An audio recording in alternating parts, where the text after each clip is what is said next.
Thank you for the opportunity that's given to me. I'm Felicia Imbar and I'm a representative of Senior High School 1 Tomohon. So, I totally agree with this motion because why? Because there are so many aspects to consider before deciding on a child's school. So age is not a main factor that we'll consider, but many other factors are put together.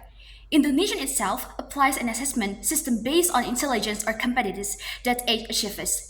This means that person can enter school or be in the level of grade in every influence the competences that he can achieve and not of his age. So child who is under the age requirement can enter school or enter a certain level such as going to class if he succeeds in achieving the expected criteria or basic abilities. On the other hand, someone whose age matches the criteria for entering school or going to a certain level does not necessarily qualify because he does not have the expected competence. So age does not determine person intelligence. For example, in my class, there are students who are older than me, but my competence is higher than theirs. And also, other examples of many students who have entered high school level, but their thinking is still childish. Conversely, there are children who are still in the elementary school the level, but their thinking is already mature. Therefore, age does not determine a person so that he can enter a level of education, and also strengthen my argument that age is not a determinant of one's intelligence. We can see in our daily lives, there are some groups and people who, although they have expected to behave more mature and have more intelligence, but still behave childish. Like many cases that occur in America, there is something called a jump year. Jump year is a term regarding children who are capable or whose competence has exceeded in the ability of others regardless of their age. There are many world figures who are successful with their intelligence and they can even graduate from school with their intelligence. For example, Michael Kearney earned a bachelor degree in anthropology at the University of South Alabama in 1994 at the age of 10 years and 4 months.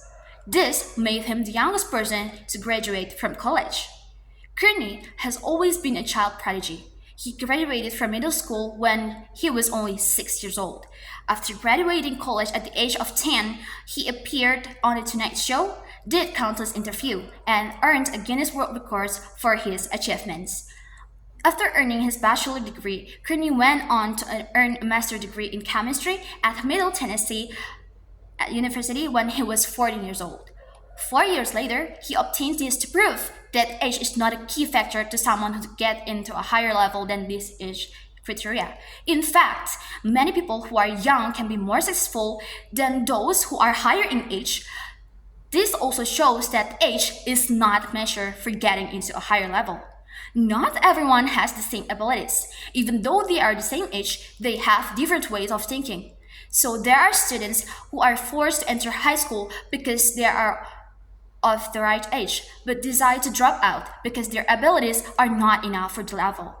This is because schools are generally designed for children of a certain age in general, so that children with a type of intelligence whose thinking ability is high or low from standard will find it difficult to attend public schools. Children from underprivileged families or due to unfavorable environmental conditions may tend to drop out of school because the education system is not suitable for their abilities. On the other hand, it is also difficult to find a school that suits their abilities. On the other hand, it is also difficult to find a school that suits there. This causes students to become discouraged in seeking knowledge and usually ends in the decisions to drop out of school. In addition, this instance a sense of laziness in learning and some people because the mindset that is built in him must revolve around his inability to understand and reach the adjust criteria at that level. Therefore, education or requirements to enter the school based on competence is better than based on age. Because, first, when students are grouped by ability, education can be better tailored to individual needs. Students who are more academically capable can be given greater challenges, while those who need more help can receive additional support. Second, reducing the academic gap. In age-based group, the academic gap between students is often a serious problem.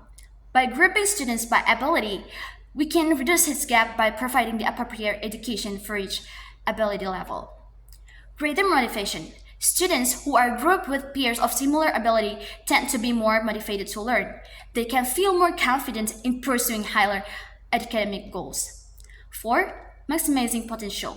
In an ability-based system, students who are gifted and have great potential can be given opportunities to develop optimally. This can lead to a more competent and innovative generation.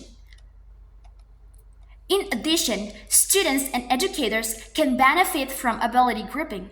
Some potential positive impacts of ability grouping include: students in smaller groups may receive more individual attention than in a large classroom. When all students are working on the same skill level, individuals are working at the same skill level. Individual students may feel less intimidated to participate in discussion and share their work with others in the group. Teachers can target instruction to the needs of smaller groups rather than to meet the broader needs of all students in a full-size classroom. Students who enter school because of their competence can adapt more easily to school because their thinking skills are measured. There are also other benefits that students and teachers can gain from implementing this competency-based school entry system. Among them: 1. Teachers can customizing learning. Teachers can provide the same material to everyone without worrying that some students are not able to master the standardized material provided for the whole class. 2. Increased engagement. Students tend to be more engaged in learning when the material taught is within their capabilities. They feel more motivated to learn and participate. 3. Increased independence. In groups that match their abilities, students can develop effectively without feeling too behind or bored.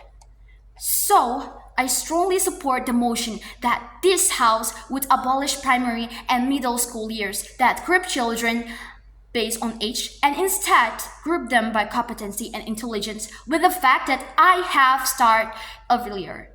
Among them, age does not determine individual or group intelligence, because many children whose age meets the criteria but whose competence is low as otherwise children whose age is below the criteria can seek the knowledge of children whose age meets the criteria.